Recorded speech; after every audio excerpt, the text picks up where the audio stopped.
be joyful. There's one distinct day during quarantine that was a gift. It doesn't take away from how stressful the first few months were when it was just me and my children each and every day, or how horrible everything was with society collapsing, and no movies being made in 2020, and the California Academy of Science closed, and no bars. But that one day was a gift. It wasn't just the best day I had during quarantine. It was a day that I will always remember. When my kids are grown up, I will grieve for that day. I woke up to Fritz and Hazel coming to cuddle. Hazel reminded me that I had said yes, they could have the purple Peeps in the cupboard, but just not after dinner because it gave Fritz too much of a sugar rush. He's like crazy. That was why we started our day by microwaving Peeps so we could watch them blow up into chicken balloons before deflating into melted marshmallow mush. After the marshmallow breakfast, we did an hour of Cosmic Kids yoga. The first few weeks of quarantine, I forced them to do homework at the breakfast table. After a few weeks, I stopped even opening the homeschool calendar. I adored Hazel's transitional kindergarten teacher, and Hazel worshipped her, but the assignments were tedious, and I found it frustrating to sit there and force her to complete them. I taught Fritz to write his name and then decided that was good enough for a 3-year-old. A month into quarantine, the one and only morning routine we became diligent about was yoga, which had stopped like a week after I wrote this. After yoga, we put our bikes in the car and started to drive to Golden Gate Park. Fritz asked to go through the car wash across the street from our house. I put "Car Wash" by Rose Royce on the stereo. We went through the car wash twice in a row because we had nowhere that we needed to be until maybe August. Fritz insisted I play Booty Man by Tim Booty Wilson 3 times in a row on the way to the park. The sun was shining, it was warm with a slight breeze. I had gotten enough sleep last night, I was wearing my favorite sunglasses, and I was having a really good hair day.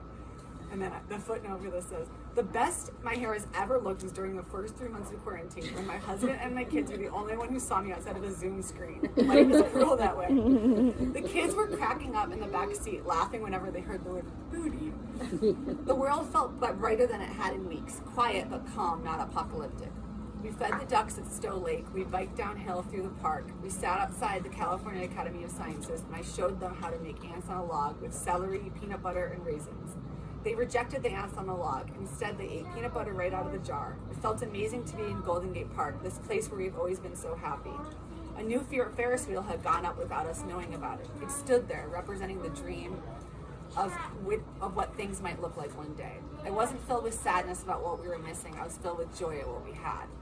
We biked back to the car and drove towards home. I blasted the Moana soundtrack with the windows open, singing along, my arm outstretched in the cool breeze. I spontaneously pulled over at Stern Grove. We walked into the park and spotted a small grassy hill. I asked the kids, do you want to roll down? They looked at me skeptically. Somehow they had reached the ages of 3 and 5 without ever rolling down a hill. What a travesty. Here, I'll show you. I rolled down the hill, the kids rolling after me. After rolling down twice more, I felt nauseous and dizzy and realized there's a reason that most 35-year-old women don't roll down hills. We raced down to the bottom of Stern Grove. We looked for tadpoles in the pond. We found a dead mouse. Hazel asked if we could dissect it to see what's on the inside, and Fritz burst into tears. A man was on the stage juggling. Hazel asked him, what are you juggling? Balls, the man asked. Fritz said, what kind of shirt are you wearing? White, the man replied.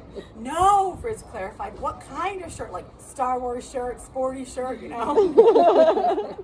Oh, I guess just juggling shirt. This seemed to satisfy Fritz. The man handed Fritz a business card that said, Clyde Always, author, illustrator, fine artist, storyteller. Oh, San Francisco. Hazel ran through a sprinkler. She was soaking wet and it was time to go home. It was a perfect day, full of adventure and giggles, full of joy, their joy and my joy. I was happy because it was sunny and I had gotten enough sleep the night before. I had enough patience not to get upset when they fought with each other. Work was slow, so I didn't have to be on my phone. All my attention was on the kids. I was having fun because we were doing things I like, biking and hiking and doing yoga. And they were having fun because they liked these things too. Also because they were enjoying me and my good mood. I didn't grumpily tell them, just roll down a hill or something. I rolled down a hill 3 times, which again, you should not do. There is a joy cycle that exists when things are going well with small children. You are happy, they are happy, you are happy, they are happy, and they are happy that you are happy. This joy cycle is how small children learn. They learn through relationships. They learn through the positive feelings they get from your positive feelings.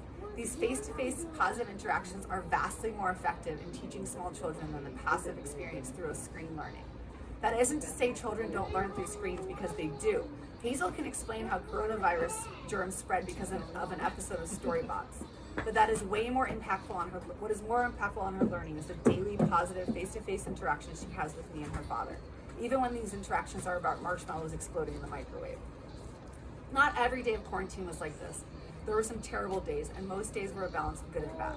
During quarantine, my priorities shifted. My basic needs were met, and I was lucky enough to have food, water, shelter, and toilet paper. Therefore, my only goal for every day was to find joy. Many days, this goal seemed out of reach, but then there were also days like this. Children need joy. They need food and water and safety and shelter, but after those needs are met, they need joy. And it's created through those joy cycles, when you are enjoying your child and they are enjoying you. Sometimes we find joy in helping them with their homework, even when it's hard. But when we are cranky and exhausted, they are cranky and exhausted too.